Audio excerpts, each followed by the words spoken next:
Siguradong feel good ang hatid ng bida nating bata from Mandaluyong. Sa loob kasi ng classroom, may agaw eksenang gawain. Heto ang kanyang hashtag, kakaibag na pakulo. School time is over pero hindi pa tapos magpaandar ang batang si Azaya. Bigla kasing nilapag ng bibong student ang kanyang bag pagkatapos ay umupo. Ganyan pala ang mekos-mekos niyang technique para isuot ang backpack. Not once or twice dahil ganyan daw talaga ang style ng bata.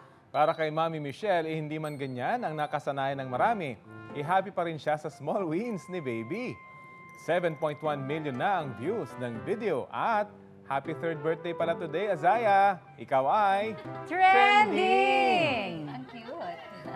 Kapuso, alamin ang maiinit na balita. Bisitahin at mag-subscribe sa GMA Integrated News sa YouTube. Sa mga kapuso abroad, samahan niyo kami sa GMA Pinoy TV at sa www.gmanews.tv.